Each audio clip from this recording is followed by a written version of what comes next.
What did Allied soldiers eat during the Second World War? Food was not just about staying alive. It was fuel for combat, marching, decision-making, and most of all, morale.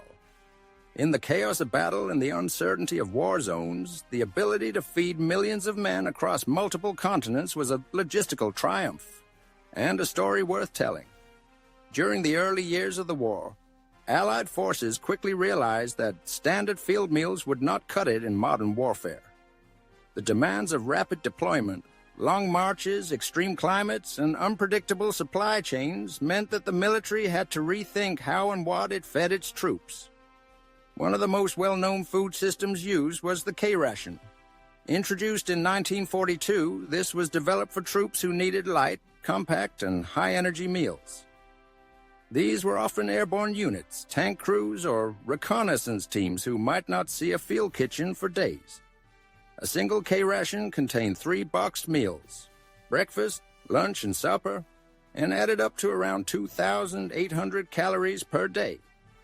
It typically included canned meat, biscuits, powdered drink mixes, candy, chewing gum, and sometimes cigarettes. It was practical and easy to carry, but it was never meant to be a long-term diet. Soldiers who were on K-rations for more than 10 consecutive days often reported fatigue, digestive issues, and boredom with the menu. Then there were the C-rations. Heavier and canned, C-rations were designed for longer use and provided roughly 3,000 to 3,600 calories each day. They came in 6 cans daily. 3 main meals and 3 accessory cans, with combinations like meat and beans, meat hash, or veal stew. Alongside the protein came hardtack biscuits, jam, coffee, sugar, and even toilet paper. While these were more filling, they were heavy, repetitive, and frequently the subject of soldier complaints. One particular dish, canned ham and lima beans, was so disliked that troops nicknamed it with unrepeatable names. Still, the C-ration was the backbone of the Allied diet, especially on the Western Front. In extreme conditions like mountains or snow-covered regions, certain specialized units were issued the mountain ration.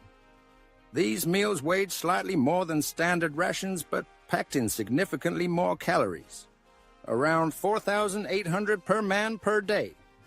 The high-energy diet included dehydrated soups, cereals, cheese, sugar, and coffee. The focus was on delivering warmth, sustenance, and variety in environments where cold and altitude could quickly wear a soldier down. These were especially critical for units like the 10th Mountain Division, operating in places like the Italian Alps. Sometimes meals were shared in groups. That is where the group rations came in, known as the 5-in-1 or 10-in-1 packs. These were designed to feed 5 or 10 men at a time, typically during short deployments or when a field kitchen was not available.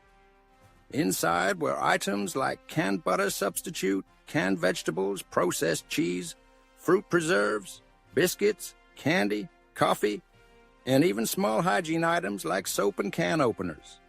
These group rations helped maintain morale by allowing soldiers to sit together, eat together, and feel some semblance of community, even in the middle of war. In emergencies, troops relied on what were called iron rations. These were compact survival kits that contained beef powder cakes, chocolate, and hard bread. They were highly calorie-dense, easy to carry, and only meant to be eaten when all other supplies failed. Many soldiers kept them tucked in their gear and hoped they would never need them. But not all meals were cold, canned, or compact. When close to base or behind the front lines, troops had access to field kitchens, known by some soldiers as goulash cannons. These rolling kitchens could prepare warm meals like stews, soups, or pea-based dishes.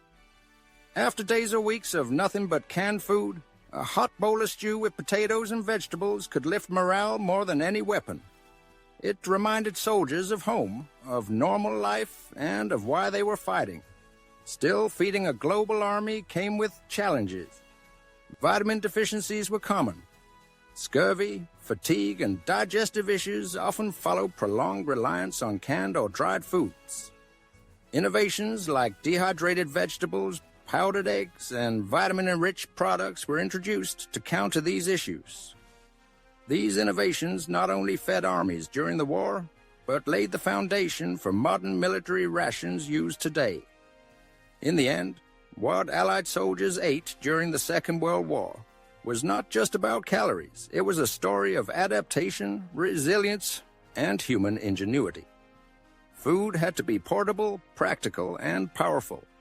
And even in the darkest times, a warm bite of stew, a piece of chocolate, or a sip of hot coffee could remind soldiers that they were still human and still fighting for something bigger than themselves. If you found this story interesting, please subscribe to the channel for more historical deep dives. And tell us in the comments, what other topics from wartime history would you like us to explore next?